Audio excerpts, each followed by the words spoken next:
이제 8장을 마지막으로 좀 정리를 하고 연습 문제도 풀어주는 게 있으니까 연습 문제 푼 거는 직접 영상을 확인하도록 하고요. 9장 가기 전에 이제 8장을 한번 좀 정리를 해 보도록 하겠습니다. 8장에서는 우리가 응력의 개념이라는 걸 배웠었고, 결과적으로는 응력이라고 하는 것은 면적분의 그 면적에 직접적으로 받는 힘이 되겠죠. 이 받는 힘이 이 면적을 지질하는 거예요. 그래서 받는 면의 면과 면적과 힘이 존재하니까 이 두 개에 따라서 받는 면에 수직으로 힘이 들어오면 수직응력, 받는 면에 수직으로 이렇게 힘이 들어오면 수직응력이라고 부르고, 그래서 얘는 시그마라고 우리가 표시를 했죠. 그리고 받는 면에 평행하게 들어오면, 받는 면에 평행하게 힘이 들어오면 이것은 전단응력이라고 부르고 우리가 타우라고 표시를 했어요.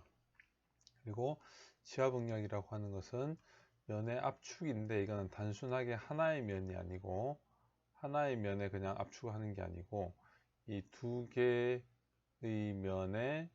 면에서 이제 접촉해서 압축하는 거예요.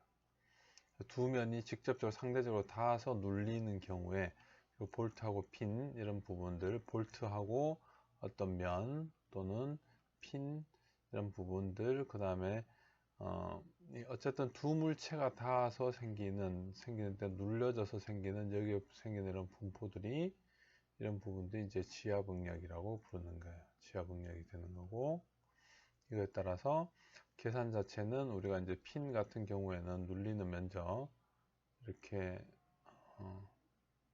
돼 있었다라고 하면, 요 핀에 들어가는 D에 이제 두께 T를 해서 이 지나가는 면적을 잡아서 지나가는 면적으로 힘이 들어간다라고 해서 T 곱하기 D에 P가 되죠. 이렇게 계산되는 거는 결과적으로는 이쪽으로 쭉 눌려서 나온 이 값들을 다 더하면 실제 적분하면 이 값이 나와요. 그래서 이제 이렇게 쓸 수가 있는 거고, 우리가 응력을 쓰게 됐던 가장 큰 이유 중에 하나는 재료 형상에 관계없는 어떤 비교를 위해서죠. 우리가 지금 그 전까지 정력학이라고 생각을 하면 여기는 이제 힘만 가지고 했으니까 이 힘만 가지고는 서로 이제 물체 변형 같은 경우에 물체 걸리는 정도를 정확하게 나타낼 수가 없어요. 왜냐하면 이 물체라는 게 이제 치수에 관련이 되니까. 정력학에서는 강체였기 때문에 이 힘의 그냥 단지 크기만 필요로 했을 뿐이고, 이 치수가 얇던 이게 굵던 아무 상관이 없었죠. 여기 작용하던 힘에 대해서. 근데 우리가 이제 변형을 다루고 이 안에 있는 그런 정도를 받아들이는 정도를 같이 이제 이 같은 정도인지 비교를 하는 거예요. 그렇게 하려다 보니 이 응력에서 힘에 대해서 같은 정도로 나누어지는 정도를 면적으로 해서 나누었더니 응력이 되는 거고, 이 응력은 그래서 형상 또는 어떤 치수에 관계없이 계산할 수 있는 값이 된다라는 거죠. 그래서 첫 번째 이 응력의 개념을 가지고 왔었고, 그리고 두 번째는 회용 응력인데, 이 두 번째 전에 요 전단 응력을 한 번 더 설명을 할게요. 전단 응력에서는 우리가 했던 것이 이제 일면 전단과 이제 이면 전단을 했었죠. 그죠? 전단인데, 이런 경우에는 이렇게 돼서 핀이 들어가 있을 때 힘을 준 경우, 그래서 핀 같은 데서 한 군데서 전단이 일어나는 경우를 이야기했던 거고, 이면 전단은 이제 더블 조인트가 되니까 이렇게 해서 두 군데서 파괴가 일어나는 경우가 되겠죠. 그래서 힘이 존재하고 절반의 힘이 되겠죠. 그래서 이때는 한 면에 절반의 힘이 걸려서 파괴가 될 거냐, 아니면 면 두 개에 하나의 전체 힘이 걸려서 파괴가 될 거냐 라는 문제였죠. 그죠? 이 두 개에 대해서 위쪽 거는 타우는 A분의 예를 들면 F였고, 밑에 거 같은 경우에는 타우가 힘이 절반인 경우에 하나의 면적이거나 또는 힘 나누기 면적의 2배거나 이렇게 썼죠. 그죠? 그래서 응력에서는 가장 중요한 것은 면적 나누기 면적분의 힘이 되는데, 여기에서 이 면적이라고 하는 것이 이 힘을 지탱하는 면적이 돼요. 그래서 이 힘이 굉장히 올라가서 파괴됐을 때 남는 면적이기도 해요. 이 힘을 계속 지탱하고 있었으니까 결국 지탱하지 못하게 됐을 때는 파괴가 일어났겠죠. 그렇게 됐을 때 파괴가 됐을 때의 면적이 실제 면적인 거예요. 그래서 그 부분 좀 잘 생각을 하고, 그리고 이제 두 번째 허용 응력이라고 되어 있는 부분은 설계 시 허용 가능한 응력이라고 이야기를 하고, 시그마 ALL, 이건 이제 수직 허용 응력이 되겠죠. 전단 응력이 되면 타우 ALL이 되겠죠. 그래서 allowable stress가 되는데, 뭐 세이프티 팩터라고 부르는 데도 많이 있고, 이제 원래는 이제 공식적으로는 팩터 오브 세이프티가 되겠죠. 그렇죠? 팩터 오브 세이프티가 되는 거고, 이건 우리가 소위 말하면 안전 계수가 되는 거죠. 그렇죠? 그래서 우리가 안전 계수를 두게 되는 이유를 우리가 과제로 해서 정리를 했었죠. 그죠? 정리를 했었죠.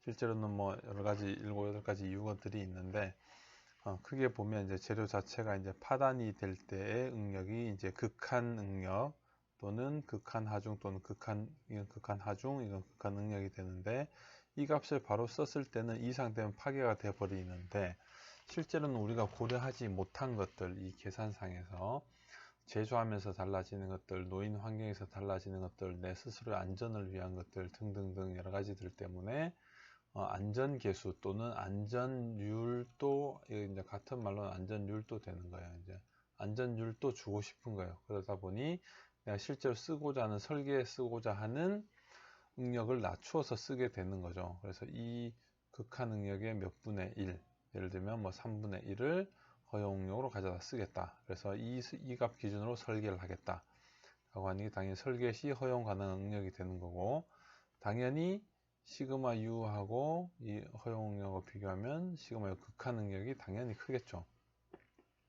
거의 1로 두고 하는 경우는 없으니까. 그래서 이 경우는 이제 힘으로 표시할 수도 있고 응력으로 표시할 수도 있는데, 우리는 이 힘과 응력이 주로 이제 탄성 범위 내에서는 선형이니까 선형으로 계산할 수도 있겠지만, 실제로는 응력 기준으로 다 표시를 해요. 그리고 이 정리했던 부분들은 꼭 다시 항상 책 앞에다가 포스트잇 같은 걸로 또는 테이프로 붙여놓고 항상 읽어보면서 할 수 있도록 하고요. 다음 세 번째 경사면 응력이 되겠는데, 경사면 응력은 우리가 재료에서 이야기했지만 수직으로 잡아당겼을 때, 이제 그동안은 이제 수직면에서만 우리가 이 면적이라고 하는 걸 수직면만 기준으로 다 했었기 때문에, 수직면에 안에 힘이 수직으로 들어오냐 아니면 이 수평으로 들어오냐를 따졌다고 하면, 지금은 이제 이 힘을 가지고 이 면을 돌려가면서 했을 때도 이 면상에서도 이제 수직 응력과 이런 전단 응력이 나타난다는 거죠. 그래서 이런 것을 보게 되는 이유는, 재료들이 힘을 받았을 때 실제로는 이렇게 재료가 힘을 받으면 이런 식으로 파괴가 일어나야 되는데, 봤더니 재료 이렇게도 파괴가 일어난다는 거죠. 그 이야기는 꼭 이 힘에 들어온 방향대로만 파괴가 일어나는 것이 아니고, 이거와 관계없는 이 면과 다른 각도를 가진 면에서도 응력들이 발생을 하고, 이 면에서는 이 수직 응력과 전단 응력이 같이 발생을 하는 거죠. 결과적으로는 우리가 면을 놓고 힘의 방향만 볼 것이냐, 아니면 하나의 힘인데 면을 돌려가면서 봤을 때는 수직 응력과 전단 응력이 다 생긴다 라는 것을 알게 되는 게 중요하다는 거죠. 그래서 이 부분 꼭 생각을 하고, 우리가 공식으로는 이렇게 썼죠. 수직 응력은 각각 이제 이 걸리는 경사면 또 자체도 면적도 써야 되니, 그래서 원래 시그마 제로에 수직한 방향으로 주어져 있을 때 코사인 세타의 제곱이 되는 거고, 전단 능력은 이 시그마 제로의 사인 세타 코사인 세타인데, 이거는 2분의 1의 사인 2세타가 되겠죠. 그죠? 그래서 이 값을 가지고 할 수 있다 라는 건데, 여기서 다만 중요한 것은 이 세타의 정의인 거죠. 세타의 정의. 세타가 0이 어디냐 하면 재료에 힘을 받았을 때 재료의 수직일 때가 세타가 0이 되는 거고, 이렇게 넘어갈 때가 세타가 양의 값, 이렇게 넘어갈 때가 이제 세타가 음의 값, 이렇게 보면 되는 거죠. 그래서 항상 우리가 수직 응력, 가장 먼저 시작한 게 수직 응력이에요. 그래서 수직 응력을 기준으로 해서 모든 것을 이제 식을 만들었다라고 이야기를 하는 거고, 여기에 이 그림에 나와 있고 아까 문제에서 풀어줬듯이 이 값이 이렇게 있으면 이 경사면을 따라서 그냥 그대로 힘을 분력으로 나누어 주면 돼요. 그럼 이렇게 나누어진 방향대로 전단 응력과 수직 응력이 발생을 하는 거겠죠. 만약 압축 응력이 들어오면 압축 힘이 들어온다라고 하면 이 힘을 나누면 되는 거예요. 이 힘이 이렇게 있을 거니 이렇게 나눈 게 이게 수직 응력으로 발생할 거고, 이게 전단 응력으로 발생을 할 거죠. 이 힘에 대해서 이게 노말 힘 되고 이게 전단력이 될 거니까. 그래서 힘도 이 세타를 기준으로 해서 나눠주고, 그다음에 면적도 세타를 기준으로 해서 만들어주면 이 식을 가지고 만들 수가 있겠다라고 이야기를 하는 거죠. 그래서 구조물 같은 데서 이 부분, 그 다음에 경사면 응력 생각해 주시고, 그 다음에 응력의 정의. 그래서 이 세 개가 8장에서 배우는 것으로 생각을 하면 돼요. 그래서 지금 보면 이제 앞으로 이제 9장으로 지금 들어가게 될 건데, 9장에서는 지금 우리가 어떤 것을 배울 거냐 하면, 9장이 되면 이제 응력과 변형률 배우게 될 거고, 우리가 지금 8장에서 응력이라는 걸 배웠죠. 힘에 의해서 만들어지는, 그러면 힘을 주어졌을 때 치수하고 관계없이 만들자 라고 해서 A를 가져다 놓고 응력이라는 개념을 가지고 왔고, 그다음 지금은 이제는 9장에서 변형이라는 개념을 좀 생각을 해보자 라는 거예요. 그럼 힘을 줬을 때 변형이 생길 거다는 거죠. 원래 재료가 이렇게 있으면, 해서 힘을 주면, 이렇게 해서 힘을 주었을 때 이만큼 재료 자체가 변형이 생길 거다라는 거예요. 그래서 원래 길이를 L이라고 하면 델타만큼 늘어났을 때 이것을, 그러면 변형 자체도 좀 정의를 해보자. 그리고 이 두 개의 관계는 어떻게 되는지 알아보자. 그래서 이런 것들은 재료마다 다르게 나타나기 때문에 이 재료의 특성에 굉장히 중요하게 들어가고 있다 하는 거. 그러다 보니 이런 구간들에 따라 나누어서 탄성, 소성, 그 다음에 인장, 압축의 영향, 그 다음에 연성재료, 필요파괴, 연성재료, 취성재료, 필요파괴 등을 다루고, 그리고 나면 이제 이 관계에서 말하는 후계 법칙이라는 걸 할 거예요. 그리고 이런 수직 하중에서 축방향 하중에서 처짐은 어떻게 될 것이냐. 그 다음에 필요하면 열을 받을 때는 이제 열 온도가 올라감에 따라서 길이의 변화가 생기는 거예요. 그래서 열응력에 대한 부분. 그 다음에 이번에는 이제 부정적 문제는 아마 재료학 2에서 다루게 될 것 같아요. 그래서 이 부분 이제 평형 방정식만으로도 많은 풀리지 않는 문제들.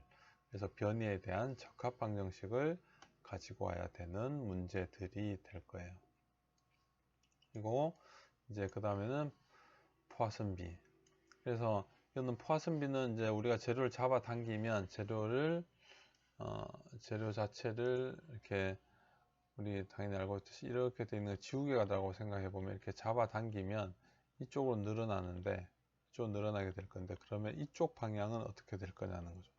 당연히 잡아당기면 지우개처럼 보니까 이렇게 줄어들게 될 거라고, 이쪽 방향 줄어들게 될 거죠. 그러면 이쪽은 늘어나는데 이쪽은 줄어들게 되겠죠. 그 비율이 종방향 늘어나는 거에 대비해서 횡방향으로 변화하는 변형률이 비율이 생기는데, 이것이 재료마다 일정하더라 이런 이야기예요. 재료마다. 그러니까 이거 재료의 하나의 물성치가 된다라는 이야기를 하는 거고. 그래서 우리가 일반적인 응력 상태를 배웠었죠. 그죠? 그래서 일반적인 그러면 후계 법칙은 어떻게 될 것이냐. 아까 이야기했듯이 후계 법칙은 재료가 이렇게 되면 결과적으로 이제 탄성 부분에서의 관계식이 되는 거예요. 그래서 응력 변형률 관계식을 배운 다음에 이야기를 조금 더 다루도록 하죠. 그 다음에 변형률 중에서는 전단 변형률도 있을 거고, 금속 재료의 일반적인 재료의 성질들은 이렇게 될 거다 라는 정도를 이제 배우게 될 거예요. 그래서 이게 지나고 나면 이렇게 되고 나면 이제 10장으로 들어가게 되는데, 일단 9장에서 다루는 것만 이렇게 일단 쭉 보면 결과적으로 뭘 다루냐 하면 9장에서는 재료를 다뤄요. 재료 자체를. 응력 변형률에서 이런 선도를 다루게 되고, 그렇게 되면 재료의 특성, 재료들이 가지고 있는 성질들이 도대체 어떤 것들이냐, 우리가 이야기하는 많은 기계 재료들이 되겠죠. 기계에서 쓰고 있는 대부분의 이제 금속 재료, 뭐 플라스틱 이런 것도 다 포함이 될 건데, 일단 기계 쪽에 쓰고 있는 재료들에 대한 이야기들을 주로 할 거예요. 그래서 이 부분들은 우리가 정리도 많이 필요하고 책도 좀 많이 읽어야 되고, 왜냐하면 재료마다 다 달라질 수가 있기 때문에. 그래서 그 중에서 대표적인 이야기들을 좀 다루게 될 거예요. 그래서 오늘부터 9장을 조금 더 이제 상세하게 설명해서 들어가도록 할게요. 자, 8장 마지막 문제풀이를 하겠습니다. 지금 이 문제는 비어책 345페이지에 있는 문제 8.4번이 되겠습니다.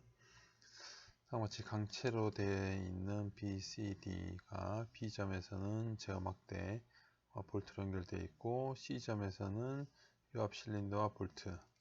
이거는 이제 볼트긴 하지만 핀으로 봐야 되겠죠. 여기하고 여기는. 왜냐면 이제 모멘트 쪽에서의 저거는 없도록 그 힘 방향만 존재할 수 있도록 지금 보고 있는 거죠. 그래서 D점은 고정단이긴 하지만 이거 역시도 이제 핀 고정으로 봐야 되겠죠. 그렇죠? 그렇게 해서 회전 모멘트는 주지 못하고 단지 힘만 주는 방식으로 사용된 볼트 핀의 직경이라고 봐야 될 건데, 여기서 보면 DB가 이게 8분의 3인치, 그 다음에 여기도 8분의 3인치, 그 다음에 C점은 2분의 1인치로 되어 있네요. 그렇죠? 이렇게 되어 있을 때 볼트의 극한 전단 능력은 지금 40ks이네요. 볼트는 전단으로 일어나니까 극한 전단 능력인 거고, 강제로 된 제어막대 이 부분은 지금 보면 직경이 D가 7과 16분의 7인치고, 그 다음에 극한 인장력 시그마 U가 60 KSI로 되어 있습니다. 그래서 만약 모든 부재 요소의 안전계수를 3이라 하면 C점 유압 실린더에 제어될 수 있는 최대 상향력, 여기서 이제 C에서 힘을 준다라고 했을 때 위로 올릴 수 있는 최대 힘을 구하라고 하는 거죠. 전체 최소 안전계수를 3이라고 했을 때. 그렇게 하면 이제 책에 있듯이 간단하게 보면 C점에서 위로 올리게 되니 당연히 나머지 힘은 B와 D는 아래쪽으로 향할 수밖에 없습니다. 이게 아니면 지금 평형이 일어날 수가 없는 거죠. 그래서 이 상태가 이제 이 형태로 이루어지고, 이렇게 되면 지금 보면은 이 최소 안전계수가 3이라고 주어져 있고 극한 응력이 2개가 나와 있으니까 이 값을 기준으로 해서 하나의 값을 산정할 수 있고, 그리고 이 나머지 핀들을 이용해서 나머지 하나의 값을 산정할 수가 있을 거예요. 그래서 지금 1번, 2번을 봐야 되는데, 지금 구하고자 하는 것은 C점에 걸리는 힘이 되니까 지금 나머지 B점이나 D점의 상황은 모르는 거죠. 그래서 만약에 지금 첫 번째 경우에서 물론 여기 치수가 나와 있기 때문에 책에서처럼 각 관계식을 먼저 구해도 되기는 돼요. 이게 관계식을 일단 구해본다 그러면 0분을 해서 관계식부터 구해봅시다. 그러면 모멘트 B점의 합을 0으로 하면, 여기에 B점의 합을 0으로 하면 C와 D와의 관계가 만들어지겠죠. 그렇게 되면 여기서는 이 합이 0이 되면 C가 이렇게 돌리고 D가 이렇게 돌리니까 6 곱하기 C 했는 것이 이거 두 개의 합인 6 더하기 8의 D가 되겠죠. 따라서 있는 합력 C라고 하는 것은 6분의 14 D가 될 것이고, 반대로 이제 이쪽 편에 D점에서 0으로 두고 하면 8 곱하기 C가 6 더하기 8의 B가 되겠죠. 그래서 따라서 C라고 하는 것은 8분의 14b라고 쓸 수도 있겠죠. 이렇게 해놓고 나면 여기에서 자, 첫 번째 우리가 이 B점 여기 제어막대 AB에 걸리는 힘이라고 생각하면 자, 여기 B점에서 걸릴 수 있는 FB의 최대는 뭐냐면 FB는 여기 이 제어막대가 쓸 수 있는 것이 시그마 U가 60이고 안전계수가 3이니까 얘는 지금 허용 응력에 곱하기 면적만큼 쓸 수가 있을 거예요. 왜냐하면 우리가 제어막대 AB에 걸리는 응력이라고 하는 것이 A분의 FB라고 했을 경우에 요 면적 A의 FB라고 했을 때 이게 뭐냐면 여기 있는 이 제어막대 허용 응력을 넘지 못하게 되어 있거든요. 여기서 보면 AB를 기준으로 하면 그렇기 때문에 여기에서 이거는 극한에다가 안전계수를 나눠준 값이 되는 거죠. 당연히 그렇게 되니 이 값은 60의 3KSI가 되는 거고 그렇게 되면 따라서 여기서 구할 수 있는 FB를 구할 수가 있죠. 이렇게 보면 이게 이쪽으로 넘어가서 그렇게 보면 FB는 20KSI에다 곱하기 면적 A니까 4분의 파이에 7 나누기 16의 제곱, 인치의 제곱인 거죠. 이렇게 되면 이거는 KIPS, 킬로파운드의 인치의 제곱이 되니까 그대로 곱하면 되겠죠. 그러면 여기서 보면 20 곱하기 파이 나누기 4 곱하기 7 나누기 16의 제곱 이게 되겠죠. 그러면 3.01이 되네요. 그죠? 그러면 3.01 KIPS가 B에 걸릴 수 있는 최대 이 막대에 걸릴 수 있는 최대 하중이니까 여기에서부터 C는 요 식을 이용해서 8분의 14B가 되니까 여기다 곱하기 14 나누기 8 그러면 5.26 KIPS가 되겠네요. 그래서 지금 이 값은 뭐냐면 제어막대 B를 기준으로 해서 쓸 수 있는 제어막대 B가 파손되지 않도록 쓸 수 있는 최대 하중이 5.26 KIPS라는 이야기예요. 지금 여기에서는. 그리고 이제 나머지 부분에서 이거에서 하나를 구했고 그 다음에 두 번째는 지금 보면 나머지 지금 극한 전단 능력 안전계수 주어진 게 나머지 있는 핀에 걸리는 전단 능력이 되고 그 다음에 B하고 D는 지금 핀의 사이즈가 같으니 지금 여기서 이 B는 거꾸로 보면 14분의 8C가 되는 거고 D는 14분의 6C가 되는 거니까 그래서 식으로 계산을 해보면 그럼 당연히 지금 이대로 보면 B가 당연히 더 크겠죠. 그러면 D에서의 파손보다 BD가 힘이 주어진다고 하면 D에서의 파손보다 B에서의 파손이 일어날 거니까 D는 지금 고려를 안 해도 되겠죠. 그러면 B핀에서 한번 고려를 하고 그 다음에 C핀에서 한번 설계값을 고려를 하면 되겠네요. 그래서 B핀에서 보면 타우 B라고 하는 것은 B점에 걸리는 전단 능력이라고 하는 것은 이 면적분의 면적에다가 여기에 걸리는 힘이 되는 이제 FB라는 거죠. FB인데 여기 보면 지금 이면 전단이 되어 있죠. 두 개. 면이 지금 두 개가 걸려 있으니까 그래서 나누기 2를 해주면 되겠죠. 참고로 좀 C도 타우 C는 똑같이 A에 여기서 B라고 할까요? C에 C 나누기 2가 되겠죠. 여기도 역시 이면 전단으로 되어 있으니까 이면 전단이라고 하는 거는 지난 시간에도 이야기했지만 이렇게 되어 있고 가운데 들어와서 핀이 이렇게 박혀 있는 형태가 되니까 파괴가 일어나면 여기하고 여기가 동시에 일어나야 되겠죠. 두 군데. 그래서 면이 두 개가 되든지 아니면 힘이 반이 되든지 똑같은 거죠. 그래서 이렇게 됐을 때 지금 타우 B는 뭘 넘을 수 없냐고 하면 타우의 허용 응력을 넘을 수가 없어요. 얘도 마찬가지로. 근데 이 값은 어떻게 되냐면 타우 U 나누기 FS라는 거죠. 극한 능력에다 내가 안전계수를 준 거죠. 안전율을. 얘도 지금 타우 U의 FS가 되는 거고 이 값은 뭐냐면 40 ksi에 나누기 3 똑같이 40 ksi에 나누기 3이 되는 거죠. 이렇게 되고 a의 b라고 하는 것은 보면 4분의 파이에 나누기 b점은 3과 8 인체 제곱, 이 부분은 파이 나누기 4에 여기 이 부분은 2분의 1인치 제곱이 되는 거죠. 인치고 ks 하니까 당연히 c나 b는 킬로파운드로 나올 거니 여기서 b를 구해보면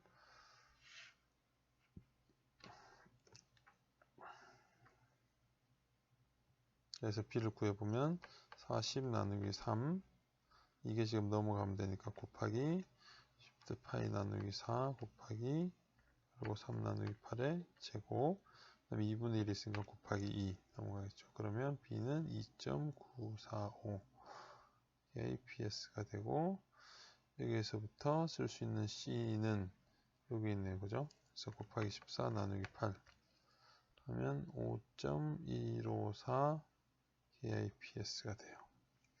밑에 있는 식에서 보면 C점 자체만 기준으로 하면 여기서는 C가 바로 나오겠네요. C가 바로 나오면 40 나누기 3 곱하기 파이 나누기 4 곱하기 1 나누기 2의 제곱 그 다음에 2분의 1 곱하기 2 분모에 있으니까 위로 올라가야 되겠죠. 5.236 KIPS 이렇게 나오겠네요. 그래서 지금 이 상태로 보면 쓸 수 있는 것이 이거 하나, 이거 하나, 이거 하나 지금 세 가지가 있겠죠. 그죠? 쓸 수 있는 게 우리가 지금 근데 여기에서는 당연히 쓸 수 있는 것 중에서 하중 C에 하중 올리다 보면 여기 이걸 제일 먼저 만나게 되고 두 번째 이걸 만나고 세 번째 이걸 만나니까 이때 먼저 부서지겠죠. 그래서 C가 쓸 수 있는 거는 이 상항력은 최대로 5.154 kPa고 이때 조금이라도 더 증가시키면 어디가 파손이 일어나냐 하면 B핀에서 여기에 들어가 있는 핀이 먼저 전단 파괴가 일어난다는 게 되겠죠.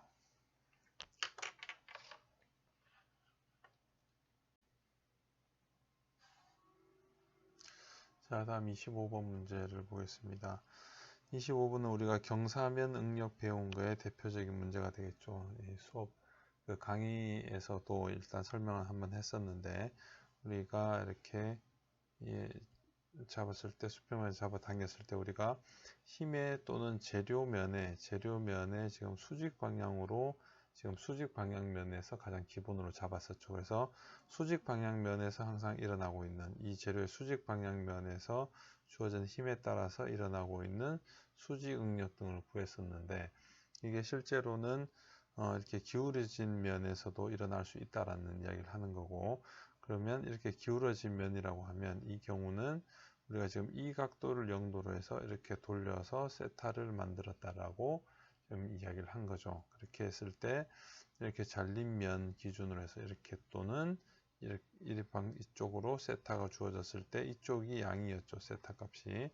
그렇게 했을 때 이 잘린 면을 기준으로 해서 수직 방향의 이제 수직 응력하고 그리고 이쪽 방향의 접선 방향의 전단 응력이라고 했을 때 이 값은 원래 제로에다가 코사인 세타의 제곱 이 값은 2분의 시그마 제로의 사인 2세타라고 우리가 수식을 유도를 했었죠. 그래서 다만 이때 세타는 이 수직선부터 시작해서 돌아간 세타가 다음에 이쪽 반대로 가게 되면 이쪽 면 기준으로 봤을 때 이쪽 면 기준이 되니까 이렇게 돌아왔을 때는 마이너스 세타가 된다라는 것까지 우리가 알고 있었어요. 그래서 이 문제 같은 경우에는 만약에 값으로 넣는다고 하면 세타 값으로 넣는다라고 하면 지금 이 모양이 돼 있으니까 이거로 이렇게 보면 이 각도는 50도가 되겠죠. 여기에서 40도니까.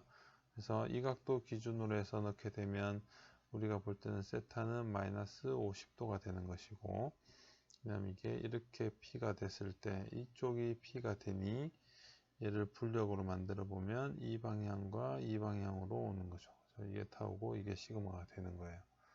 근데 우리가 처음에 유도했을 때는 이런 모양에서 이게 P고 이쪽이 P였다고 했을 때 이게 수직이고 이쪽 방향이 전다 능력이었죠. 그래서 이쪽 방향하고 이쪽 방향을 보면 부호의 문제가 되는데, 우리가 지금 이렇게 넣은 것은 이제 확인을 해보면, 여기 세타를 보면 시그마 제로는 원래 이 면적에다가 이 힘이 되겠죠. 값이 있다고 치고 코사인 50도에 코사인은 플러스 마이너스 똑같으니까 이건 동일하고, 그러니까 이렇게 됐을 때도 이게 지금 50도라고 하면 시그마는 시그마 제로에 코사인 세타에 코사인 50도의 제곱이 되겠죠. 그러니까 이거하고 똑같은 거예요. 근데 여기서 타우라고 하는 거는 시그마 제로 나누기 2인데 사인 2세타가 되니까 여기서 보면 사인 마이너스 100도가 되는 거고, 여기로 오면 2분의 시그마 제로에 사인 100도가 되는 거죠. 부호가 들어가니까. 물론 사인 같은 경우에는 앞에 부호가 앞으로 나오고 하니까 우리가 지금 이쪽 방향을 양으로 잡았을 때 그의 반대쪽으로 가는 거죠. 그죠? 이 기준으로 보면 지금 이렇게 됐을 때는 이쪽 방향으로 가야 되는데, 여기에서는 이제 반대쪽으로, 여기가 부호가 마이너스니까 이게 반대쪽으로 간다라고 이야기를 할 수가 있어요. 그래서 수직 응력이 이쪽으로 있으면 이쪽 방향이 전단 능력이라고 일단은 잡아놓은 상태였고, 그래서 식만을 이용하면 부호를 굳이 이제 이 방향까지 따진다라고 생각하면 이 세타 값을 이 값에서 기준으로 봐서 반시계로 돌 때 플러스 값, 시계 방향으로 돌 때 마이너스 값으로 해서 수식에다가 넣어줘야 돼요. 근데 이런 문제 같은 경우에는 굳이 수식에다가 넣으려고 노력을 하지 말고 여러분들이 간단하게 그냥 식으로만 풀면 되니까, 여기서 이 경우는 물론 뭐 계산부터 하면 A0는 3 곱하기 6인치의 제곱이 되고, 이게 주어져 있으니까 하중 P는 2400 lb니까 시그마 제로는 A0분의 P가 돼서 2400분의 3 곱하기 6인치 제곱 lb니까 43 떨어지진 않네요. 그래서 24 그냥 그대로 두면 3분의 400 lb의 인치의 제곱이니까 얘는 지금 psi가 돼요. 이렇게 써주면 되는 거고, 이렇게 그대로 써주면 되고, 그리고 이제 여기에서 이제 값을 그대로 찾아보면 지금 면을 이렇게 잘랐다고 했으니까 여기서 보면 이렇게 잘라서 있어도 되고요. P에 이쪽 방향에 P가 되고, 이게 지금 40도죠. 이렇게 돼 있다라고 보면 이게 수직하게 나오는 게 시그마에 대한 거니까, 여기서는 시그마로 쓰는 것보다 지금 힘의 분력을 써야 되니 시그마가 아니고 여기다가 n이라고 쓰죠. 수직 방향 힘 이라고 쓰고, 이쪽 방향으로 분력이 되는 거는 v가 되겠죠. 그래서 원래대로 보면 이 면이 A0였고, 이렇게 잘려져서 나와 있는 이 면이 A, 예를 들면 40도라고 이야기를 합시다. 지금 틀어져 있는 거니까. 그러면 여기에서 지금 n과 v를 해야 되는데 이게 40도니까 이게 40도겠네요. 그죠? 그림을 잘 그리면 눈에 바로 보이니까. 그러면 v라고 하는 거는 p의 코사인 값, p의 코사인 40도, n은 p의 사인 40도, p의 사인 40도가 되죠. 그죠? 그리고 여기서 A0로 보면, 이렇게 보면 이게 A0고 이게 A40이고 이게 40도니 A40에 보면 사인 40도가 A0가 되는 거죠. 따라서 A40이라고 하는 거는 A0의 사인 40도 라고 쓸 수가 있겠네요. 그대로. 그러면 따라서 시그마는 40도 방향의 시그마는 n 나누기 A40도가 될 것이고, 이 값은 P의 사인 40도의 A0 나누기 사인 40도가 돼서 PA0의 사인 40도의 제곱이 되겠죠. 이렇게 보면 얘는 시그마 제로고 이 값하고 여기 있던 이 값하고 비교해 보면 사인 코사인은 90도로 해서 이름이 바뀌면 되니까 이 값이 코사인 50도하고 동일하죠. 그래서 여기서 그대로 뭐 사인 40도의 제곱이 되고 이 값은 어차피 코사인 50도의 제곱하고 똑같으니까 우리가 했던 대로 쓸 수가 있는 거고, 그 다음에 타우의 40도는 V에다가 A의 40이 되니 A0 나누기 코사인 40도의 P에 보면 코사인 40도였고 시그마 제로의 사인 40도의 코사인 40도 이렇게 되는 거죠. 그죠?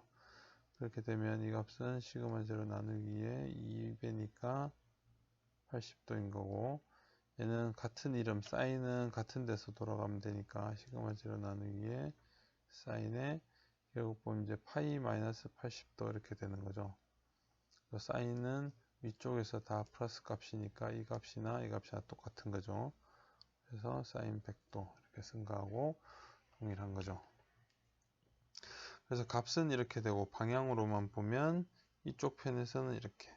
그렇다고 하면 이 반대쪽 잘려진 반대쪽 면은 이거하고 작용 반작용이 되면 되니까 이렇게 이쪽 방향은 타우는 이렇게 되겠죠. 이게 스타우가 나오는 거니까 이거하고 서로 작용 반작용이니까 만나서 실제로는 내력에서는 사라져야 되거든요. 그렇게 보면 지금 이렇게 그린 거하고 이렇게 그린 거하고 똑같죠. 그죠? 그래서 요거는 지금 고민할 필요 없이 이거하고 이걸 그리면 이렇게 나오니까 식으로 푸는 게 훨씬 더 편할 수가 있습니다.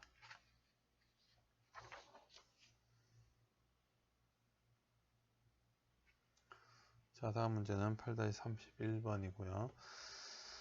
여기서 지금 이 판을 스틸 파이프인데 지금 외경이 300mm예요. 지금 여기서부터 여기까지가 300mm로 되어 있고, 그 다음에 이게 outer diameter고 is fabricated from 6mm thickness고, 플레이트로부터 이런 건 이제 플레이트를 이렇게 돼 있는 플레이트를 이렇게 감아서 이렇게 만든 거죠. 이렇게 된 거를 이렇게 감으면 이런 식으로 될 거고, 여기를 이제 쭉 용접하면 이제 이런 형태가 나오는 거죠. 이제 긴 형태를 만드는 탱크를 만들 때 쓰는 방법이고, 그래서 이제 웰딩을 하는데 이제 이런 식으로 감는 게 이제 나선형으로 감는 게 헬릭스로 감겠다고 이야기하는 거죠. 그래서 이 각도가 25도. 그래서 여기서부터 25도로 이렇게 감겨져 있는 거고, X 파이프에 퍼펜디큘러 하게 돼 있고, 이 축 위에서 축 방향으로 누르는 게 250kN일 때,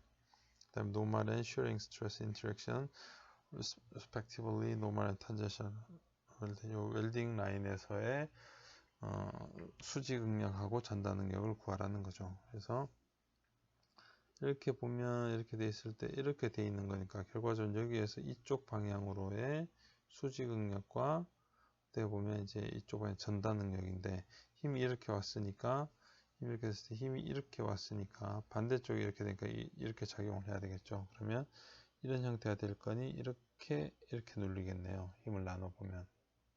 그러면 그래서 수직 응력은 이렇게 걸릴 거고 전단 응력은 이쪽 방향으로 이렇게 걸리게 되겠네요. 위쪽 판을 기준으로 하면 위쪽만 기준으로 하면 이렇게 눌리고 이렇게 눌리게 되겠네요. 그래서 이 형태로 평형식을 써도 되고 아니면 우리가 썼던 공식을 쓰려고 하면 여기에서부터 이쪽으로 지금 25도 돌아간 거네요. 그죠? 이쪽에서부터 25도. 그럼 세타는 25도가 되고 그 다음에 P는 압축이니까 마이너스 250kN이라고 쓰면 되겠네요. 이렇게 하니 시그마의 25도 방향은 시그마 제로의 코사인 25도의 제곱이 되고 그 다음에 타우 25도 이쪽 면에서는 시그마 제로 나누기 2의 사인의 50도가 되겠죠. 근데 여기서 이제 시그마 제로를 구해야 되는데 이 문제 같은 경우는 여기서 많이 틀리는 것이 이제 좀 그림만 그려보면 당연히 아우터 다이아미터가 300mm고 여기서부터 여기까지죠. 그 다음에 이렇게 돼 있으면 판이 판이 6짜리죠. 여기도 6이고 여기도 6이고 그러면 내측경은 12를 빼야 되니까 288mm가 되겠죠. 그러면 이 지지하고 있는 면이 이 면이 될 거니까 응력을 지지하고 있는 A라고 하는 것은 4분의 파이의 300의 제곱 빼기 288의 제곱이 되겠죠. 이거를 가지고 A 넣고 그 다음에 이제 시그마 제로는 따라서 이제 P분의 A가 될 거니까 마이너스 250kN에 나머지 이렇게 들어오겠네요. 이렇게 보면 250 나누기 괄호 열고 또다시 괄호 열고 시프트 파이 나누기 4 곱하기 분모니까 한 번에 다 쓰는 게 좋겠죠. 그 다음에 괄호 열고 300의 제곱 빼기 288의 제곱 일단 뉴턴이니까 곱하기 1000 그러면 마이너스 45.11 파스칼로 쓸 수가 있겠네요. 그렇게 되면 여기에다가는 곱하기 코사인 25도에 이렇게 보면 코사인 이렇게 봅시다. 코사인 그리고 25도에 이 전체의 제곱 코사인 25도 여기까지 괄호까지 하나가 더 볼 필요 없었네요. 이렇게 제곱 마이너스 37.05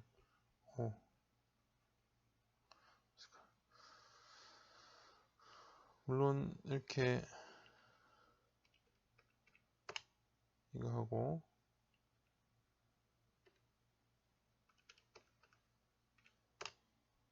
같죠, 그죠? 여기서는 그냥 똑같이 제곱을 그냥 써도 되는데 혹시나 해서 한 번 더 해본 거예요. 여기서 마이너스 45.11 나누기 2 곱하기 사인 50도 면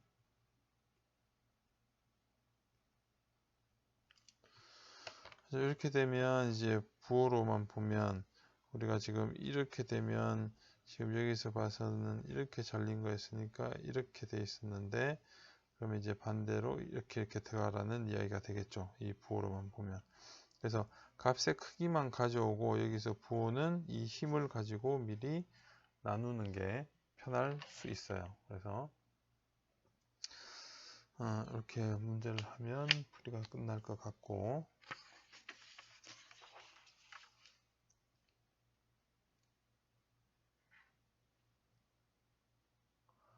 그 다음에 34번 문제를 볼게요. 34번 문제는 읽어보면 멤버 A, B, C가 있고 그 다음에 이제 핀으로 지지가 되어 있어요. 브래킷 C에서 그 다음에 케이블 BD가 되어 있죠. 케이블은 우리가 압축 쪽으로는 힘을 못 주고 인장만 버틸 수 있는 거죠. 자유물체도로 그렸을 때 was designed to support the 4 KIP 이 값이 지금 4kP예요. 4kP의 하중을 견딜 수 있도록 지지가 되어 있는데 ultimate load for cable BD 그러니까 F의 BD의 U 값이 25kP예요. 그러니까 이 케이블이 버틸 수 있는 게 25kP인데 이럴 때 지금 4kg를 지지하게 돼 있으면 factor of safety를 구하여라 라고 이야기를 하는 거죠. 그럼 일단 무조건 여기서 보면 이대로 보면 이게 주어져 있으니까 FS는 그러면 BD의 ultimate에다가 실제 BD에 걸리고 있는 이제 여기서는 이제 actual 값이 되겠죠. 실제로 걸리고 있는 값을 또는 calculated 된 값을 쓰면 이 값이 나올 수가 있겠죠. 그러면 실제로 이 상태에서 이 케이블 BD에 걸리는 힘을 구하면 되는 거죠. 그렇게 보면 여기서 이 전체를 보면 이 자유물체들을 보면 여기서 끊어주면 이게 지금 FBD가 되고 이 부분을 지워버리면 되겠죠. 케이블은 인장만 존재하니까 이쪽 방향으로만 잡아당길 수 있고 그 다음에 C점은 어차피 핀인 상태인 거고 근데 여기서는 지금 모멘트는 주지 않으니까 여기서 지금 평형식에서 FBD를 구하면 되겠죠. 그럼 여기에다가 모멘트 기준점을 잡으면 되니 MC를 0으로 놓고 합해서 플러스를 0으로 놓게 될 거예요. 근데 이 값들을 보면 값들이 지금 XY 형태로 되어 있으니까 이거를 분력을 나누는 게 제일 편하겠죠. 이렇게 나누면 되겠죠. 이게 지금 만약에 이게 px라고 하면 이 값은 이 길하고 같으니까 p의 사인 값이네요. 이게 세타니까 이 p의 사인 40도, 여기는 py는 같이 보면 p의 이렇게 보면 코사인 40도 이거고, 그 다음에 이쪽 방향으로 주어지는 힘은 이렇게 보면 코사인 값 FBD의 코사인 30도인 거고, Y 방향은 FBD의 사인 30도인 거겠죠.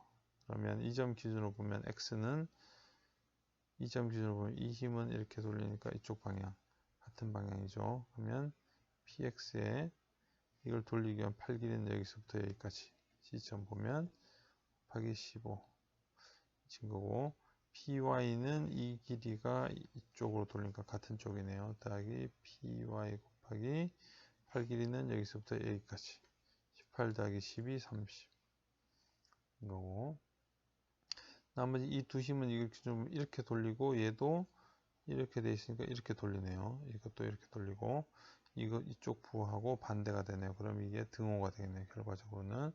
그러면 FBD의 코사인 30도는 여기서부터 여기까지 팔 길이 15 더하기 FBD의 사인 30도는 요거 없으니까 요 길이 12네요. 12. 그럼 식으로 정리하면 FBD의 15의 코사인 30도 더하기 12의 사인 30도 인 거고, 이쪽은 그대로 P니까 그대로 P가 들어오고 15의 X는 사인 40도 여기 30의 코사인 40도 이렇게 되겠네요. 식이. P는 4로 주어진 거니까 따라서 FBD는 4에다가 이게 들어오고 밑에가 내려오면 되겠네요. 그럼 쭉 원래대로 하면 여러분들 이렇게 식을 다 정리해서 쓰고 밑에 값이 내려오면 되니까 15의 코사인 30도 더하기 12의 사인 30도까지 하면 4 곱하기 열고 15의 곱하기 사인 40 더하기 30의 코사인 40 괄호문서를 맞춰주고 나누기 15의 코사인 30 더하기 12의 사인 30 6.87 KIPS 이렇게 나오겠네요. 그러면 여기 위에서 보면 25 KIPS고 6.87 KIPS가 되겠죠. 그러면 25 나누기 answer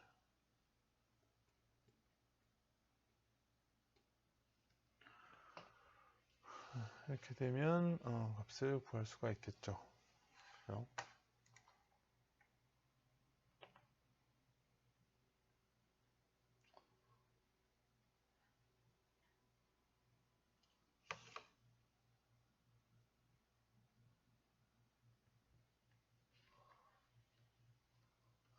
6.87 이렇게 해서 이제 써야죠. 따라서 FS는 여기 답이죠. 답.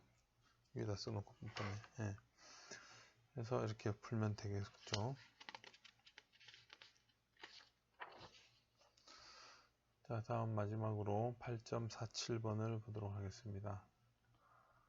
8.47번에서는 지금 AD 링크가 A, B, C, D인데 지금 힘들이 다 걸리고 있으니까 이거는 이제 네 군데 힘이 걸리는 부재가 되어 있고, 밑에 E, F, G가 있고 B, E와 CF가 있는데 여기는 더블로 되어 있네요. 두 개씩. 그래서 each of two vertical link CF네요. CF 이게 지금 하나, 둘, 두 개라는 거죠. CF가.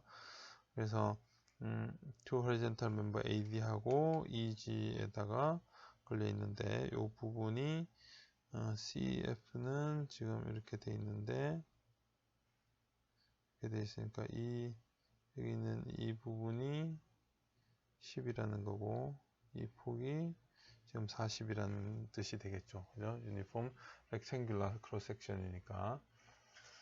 근데 이제 텐사일 스트렝스로 보면 이게 400메가파스칼이래요. 얼티메이트 값이. 얼티메이트 400메가파스칼이고, 핀 C하고 F는 지금 20mm. 그러니까 이 구멍이 지금 20mm라는 거고, 이 전체는 지금 40이라는 거죠. 그래서 다이아미터 뚫려 있고 스틸이고, 이 부분에 걸리는 이제 이 부분에 들어가 있는 핀의 타우유는 150 메가파스칼. 일단 overall factor of safety. 그래서 overall이라 그러면 지금 이 각각의 세이프티 팩터들이 나올 수 있을 건데, 이 전체 시스템 자체의 세이프티 팩터 전체의 값을 구하라는 이야기예요. 그래서 이 링크 CF에 대해서 오버롤하게 다 구해라 라는 거죠. 그리고 CF하고 그 다음에 핀까지네요. 그죠? 그러니까 이제 핀에서 구한 FS하고 여기에서 구한 FS 중에서 이제 총 전체를 대표할 수 있는 값을 구하라 라는 이야기죠. 그래서 FS를 보면 당연히 작은 값이 되겠죠. 그래서 일단 이러기 위해서는 어쨌든 CF에 걸리는 힘을 구해야 돼요. 그죠? 힘 자체를 구해야 되는 거니까. 이렇게 하려면 이제 CF에 걸린 힘을 구하려면 여기를 자르면 되죠. 그러면 이쪽이 지금 아래쪽으로 내려가고 있으니 우리가 당연히 알고 있는 것은 이렇게 돼 있는데 이 점이 내려와요. 24kN으로 여기 G점에. 그 다음에 여기가 있고 여기가 있어요. 이게 2점이고. 그러면 당연히 이렇게 아니면 평행이 될 수가 없어요. 방향으로만 보면. 그러면 여기에서는 이렇게 보면 재료가 이렇게 달려 있다라고 생각을 하면 되는 거예요. 이렇게 재료가 달려 있고, 이렇게 재료가 달려 있고, 이렇게 재료가 달려 있는데 여기는 이런 식으로 누르는 거죠. 여기는 잡아당기는 거고. 그래서 이게 F의 CF가 되고, 이렇게 되면 이게 400이고, 이게 지금 250이라는 거죠. 그럼 지금 FCF를 여기서부터 구할 수가 있겠죠. 여기다 모멘트 기준점을 두면 되니까. 따라서 2점 기준으로 0을 삼으면 지금 이렇게 돌고 이렇게 돌 거니까 당연히 400 FCF는 2개 더한 650 곱하기 24 kN 되겠네요. 그래서 CF는 6 곱하기 6.5 39 kN 되겠네요. 그러면 CF가 두 개니까 이 하나에 걸리는 거는 39kN 나누기 2가 되네요. 따라서 CF 하나의 링크에 걸리는 힘은 39 나누기 kN이라고 할 수가 있겠죠. 그러면 이 값만 생각해서 이 값을 구하면 되는 거예요. 그러면 자, 여기서 지금 이 힘이 인장일까요? 압축일까요? 라고 이야기를 했죠. 그러면 여기 재료가 지금 요만큼 붙어 있다고 생각하고 힘이 이렇게 돼 있으니까 이 부분 재료가 늘어나게 되는 거죠. 그러면 여기는 이 값은 뭐냐면 인장이에요. 인장이면 지금 이렇게 걸린다는 이야기가 되는 거니까 이 힘이. 그러면 여기에서 파괴냐 여기서 파괴냐 볼 수 있겠죠. 인장 걸릴 때는 당연히 핀에서 파괴가 일어난다고 우리가 알고 있으니까. 그래서 핀 C 또는 F에서의 이 지점에서의 인장력이죠. 핀이 있는 곳에서의 인장력을 보면 시그마 결국은 이제 CF에 걸리는 이거 최대는 이제 면적 CF 부분의 면적이죠. 면적에다가 이 걸리는 힘 이가 되는 거고, 이 값은 그대로 있고, 이거는 요 면적이 되니까 40 빼기 20 곱하기 두께 10 mm 제곱이 되겠죠.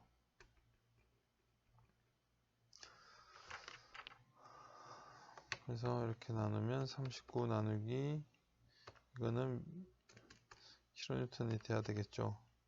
어차피 그런 정도로 나올 거니까 나누기 20 곱하기 10 뺐어요. 그냥 빼면 97.5 메가파스칼이 되겠네요. CF에 걸리는 수직응력은 그렇게 되니까 따라서 FS는 뭐냐면 U에다가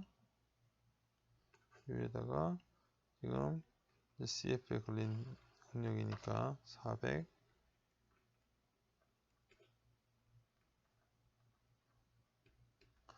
이 값이 되겠죠. 그러면 400 나누기 answer 4.10이 되겠네요. 그래서 핀이 있는 부분에서 수직응력 때문에 깨어질 것에 대한 안전 계수는 4.1로 볼 수가 있고, 이제 두 번째 여기 있는 핀이 되겠네요. 이게 첫 번째. 두 번째 이제 실제로 핀. 그래서 보면 이제 타우 값은 뭐가 될 거냐면 핀의 면적 나누기 여기에 걸리는 거는 그대로 39kN 나누기 2가 되겠죠. 지금 이미 두 개인데 지금 한쪽으로만 지금 다 계산을 뽑아버렸으니까 이렇게 되면 39 나누기 2kN의 핀의 면적은 핀이 지금 어떻게 되냐면 20mm죠. 다이아미터가. 그럼 4분의 파이 20의 제곱 밀리미터의 제곱 됩니다. 그럼 타우 이게 C나 지금 F나 똑같다는 거죠. 타우 값으로 보면 39 땡땡땡 나누기 2 나누기 괄호 열고 파이 나누기 4 곱하기 20의 제곱 이렇게 쓰면 되겠죠. 계산하면 이쪽 면적이고 그러니까 이러면 62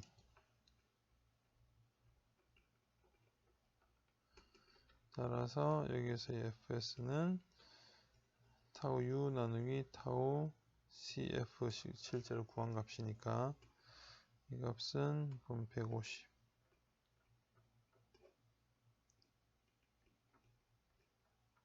이거 될 거고 이 값은 150 나누기 answer 하면 되니까 2.41이겠네요. 2.417 자, 이렇게 보면 두 개의 값을 구할 수가 있는데 두 개의 값을 구할 수 있으니까 이 전체로 보면 당연히 작은 값이 되겠죠. 값으로 보면 당연히 이 안전계수는 작은 게 진짜예요. 그죠?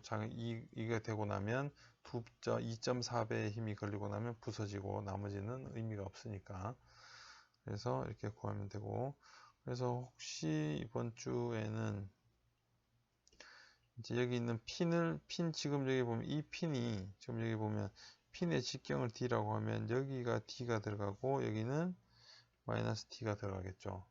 그죠? 이렇게 보면 그러면 이 두 개의 안전율이 같게 하는 설계가 나올 수 있을 거예요. 그때 핀을 구할 수가 있을 거예요. 이 값하고 이렇게 넣은 이 값이랑 똑같이 만들게 하는 D를 구할 수가 있을 거예요. 이야기는 뭐냐면 이 구조 자체 이 링크 CF가 부서진다라고 했을 때 처음에는 지금 이쪽이 부서진다라고 하면 여기서 핀이 걸려 있는 부분에 링크가 부서지는 거고 여기가 부서진다라고 하면 핀이 부서진다라는 건데 지금 이 상태로 보면 핀이 먼저 부서지는 거죠. 그러면 그 이야기는 뭐냐면 링크 CF는 이 기준으로 봐서는 과도 설계가 되어 있다는 거예요. 지금 얘만 부서지고 얘는 안 부서지잖아요. 그러면 여기서 2.4부터 4.1까지는 여유가 남아 있는 거죠. 그 부분은 과도 설계라는 거예요. 반대로 이야기하면. 그래서 실제로 가장 좋은 거는 이 두 개가 같고 그래서 이 여기에 부서질 때 같이 부서지는 게 어떻게 보면 가장 효율적으로 만들 수가 있는 거예요. 이 구조 자체를. 전체가 한 번에 부서지는 게 어떻게 보면 가장 효율적인 거예요. 아니면 먼저 한 곳이 부서지면 나머지 부분들이 이제 과도 설계가 되는 부분이고 물론 설계상의 관점에서 봤을 때 이게 만약에 부서져야 된다라고 했으면 부서진다라고 하면 핀이 먼저 부서지면 링크는 안전하니 그나마 핀만 수리를 해주면 되겠다라는 관점에 설계를 한다면 당연히 지금같이 돼야 되겠죠. 핀이 먼저 부서지고 여기서 여기까지 좀 여유가 1.3 정도까지 여유가 있으니 1.7 정도의 여유가 있으니 이 차이가, 그러면 이거는 무조건 안전하고 이만 파괴될 거다 라고 보는 설계인 거예요. 그런 경우에는. 그래서 이 내가 설계의 관점이나 방향 자체를 어떻게 하느냐에 따라 달려 있기는 한데, 이거를 한번 해보세요. 이렇게 이 두 개가 동시에 일치가 될 때, 그러니까 같은 안전율을 가질 때 과연 그렇다고 하면 핀의 직경을 얼마로 쓰면 되는지를 구해보면 될 거예요.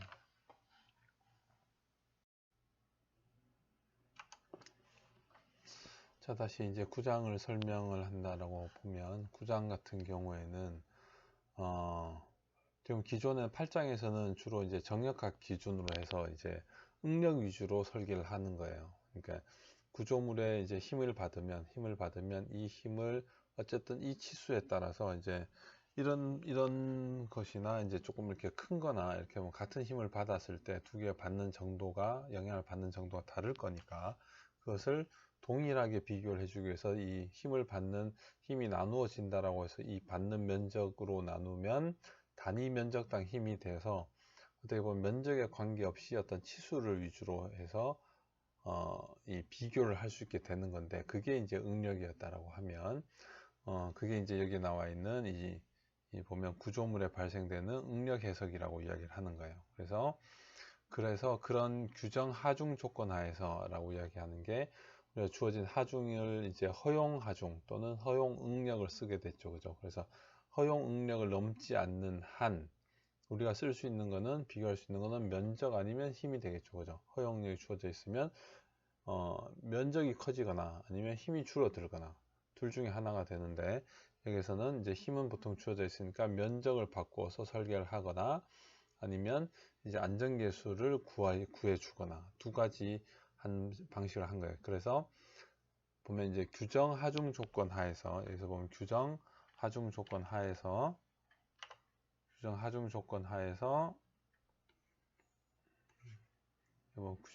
조건 하에서 어떤 설계 방식을 습득한 형태가 되는 거예요. 그래서 지금 그런데 이제 구조물 자체에서는 생각을 해보면, 구조물 자체에서는 이렇게 생긴 이걸 구조물이라고 생각했을 때, 이제 지금까지 응력이나 정력학적으로 봤을 때는 이게 그냥 문제가 없었어요. 이렇게 힘을 받아도. 근데 지금 이제 이 재료 자체로 보면 여기 힘을 받는다고 생각하면 이렇게 변형이 일어나는 거죠. 이런 식으로 이제 이 구조 자체가 이제 강체가 아니고 변형이 일어나니까, 지금 조금 전에 이렇게 되면 이런 형태가 되던 이렇게 잡아당겨지던, 지금 이 상태하고 이게 쭉 늘어난 상태하고 응력은 똑같은 거예요. 지금 현재 보면. 그래서 단면당 단면, 물론 단면이 달라질 수는 있겠지만 단면에 걸린 힘이라고 생각하면 이 순간의 힘하고 살짝 늘어났을 때 힘하고는 이제 똑같은 거죠. 이제 이 차이하고 또 이런 차이하고 구분을 못 하는 거예요. 응력만 가지고는. 그래서 실제로는 변형이 일어나게 되는 거고, 그래서 하중에 의해서 발생하는 변형이 일어나게 되고, 이것이 또한 굉장히 중요한 걸로 나오게 되는 거죠. 그래서 예를 들면 아까 했듯이 제가 썼던 이제 자 같은 게 어떤 교량이라고 하면, 교량이 힘을 받아서 이렇게 출렁대 버리면 문제가 되는 거죠. 그게 아니고 뭐 이렇게 간단하게 생각할 수도 있어요. 우리가 기계 구조물 만들 때 이렇게 놓고 여기다 이제 이 가운데 볼을 놓는 거죠. 빔을 놓고 여기에서 어떤 장치가 지나가면서 이렇게 선을 가지고 여기서 이제 용접기가 달려 있다고 칩시다. 그러니까 위에서 쭉 쏴서 이렇게 용접을 쭉 해야 되는데, 그러면 여기서부터 여기까지 쭉 따라서 용접하기 위해서는 이 장치가 용접 헤드 자체가 여기를 자유롭게 이렇게 왔다 갔다 할 수 있어야 되는데, 만약에 이게 무거워져서 이 있던 보호 자체가 이렇게 쳐져 버린다라고 하면 이게 자유롭게 왔다 갔다 할 수가 없겠죠. 그래서 이런 부분은 이제 보에서도 많이 일어나고 이제 축에서도 당연히 많이 일어나요. 축 샤프트도 이렇게 돼 있는데 모터에서 이제 회전을 시키는 거죠. 그래서 끝에 달려서 이렇게 회전을 하는데, 이 축이 이렇게 휘어져 버린다면, 힘을 받아서 휘어져 버린다라고 하면 회전할 때 이렇게 덜렁덜렁 되면서 문제가 생길 거라는 거죠. 그래서 응력도 문제지만, 응력 자체를 다루는 거는 이건 뭐냐면 재료의 어떻게 보면 파괴를 생각을 해서 규정한 조건 하에서 설계를 한다라는 거고, 근데 그것보다는 지금 여기에서는 파괴되지는 않지만 변형은 항상 일어나게 되는 것이고, 우리가 강체로 가정하지 않는 이상, 강체가 아닌 이상 무조건 변형은 발생하게 돼 있어요. 그래서 이 변형이 굉장히 중요한 요인이 될 거다. 그래서 또한 이 변형 자체가 나중에는 응력의 계산에도 영향을 주게 된다는 거죠. 그 이야기는 우리 알다시피 재료가 이렇게 돼 있으면 잡아당겨요. 아까 전에 제가 이 늘어나면 좀 달라질 거라고 했는데, 힘이 있으면 이 부분이 잡아당기면 약간 이렇게 늘어나게 될 거니까, 끝에가 늘어나면 이 부분은 줄어들게 돼 있거든요, 당연히. 그래서 줄어들면 이 단면적들이 달라져 버린 거죠, 이때에 비해서. 그래서 단면적 또는 단면력의 변화에 따라서 달라질 수 있다는 거예요. 정력학에서는 강체로만 했기 때문에 관계가 없는데, 이 재료학에서는 이걸 해야 된다는 거예요.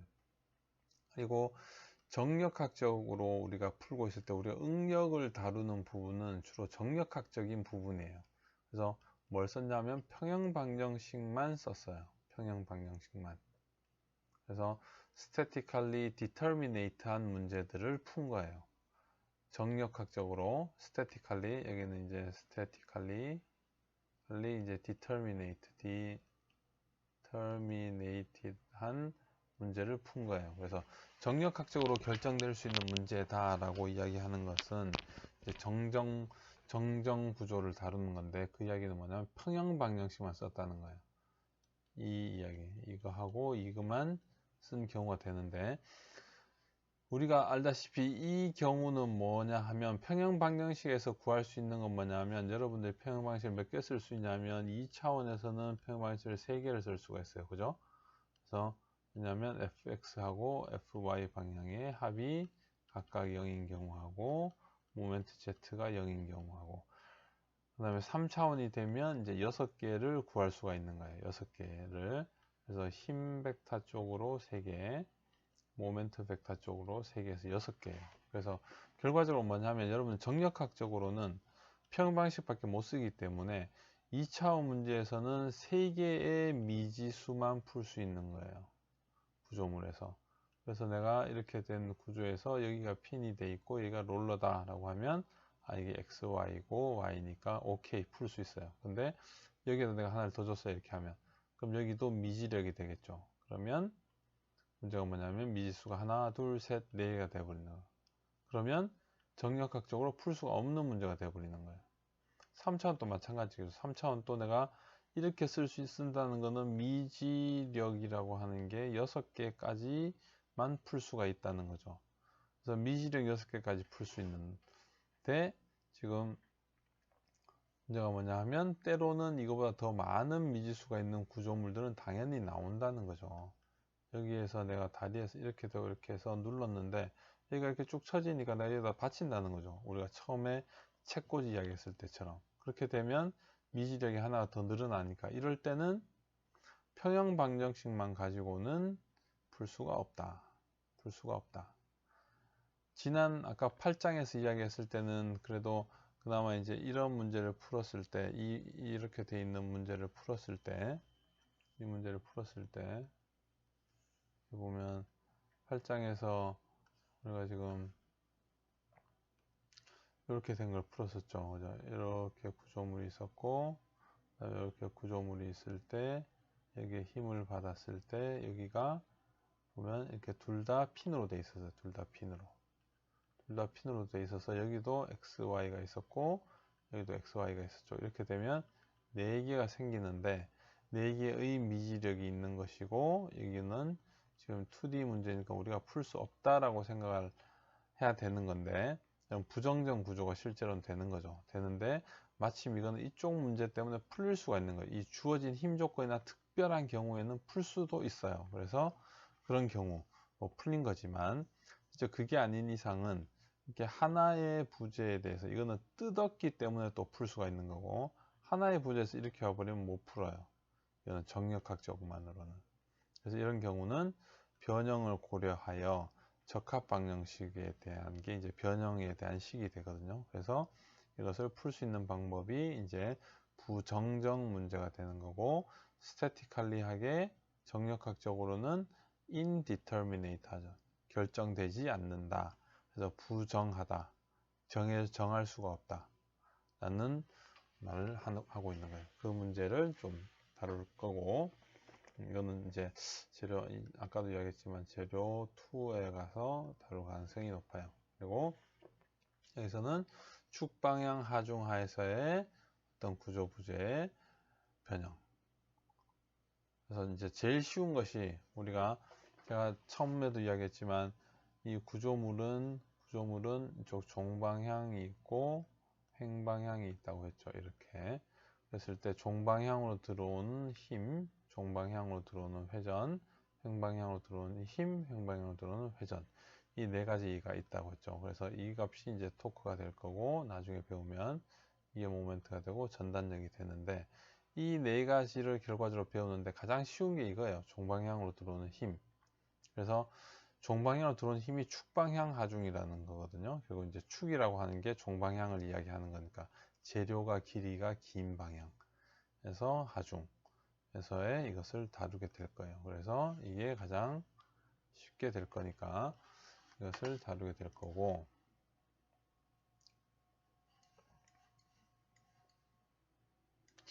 자, 그래서 이제 본격적으로 한번 이런 경우를 생각해 봅시다. 변형률에 대한 이야기인데요. 만약에 길이가 L이고, 단면적이 A로 일정해요. 길이가 L이 있고, 단면적이 A로 일정한 막대 BC가 있는데, 하단에 이렇게 하중 P를 줬어요. 하중 P를 줬더니, 길이가 늘어나게 되겠죠. 그러면, 여기는 잡혀 있고, 여기 잡혀 있고, 잡아당겼으니까, 우리가 델타만큼 늘어났다고 합시다.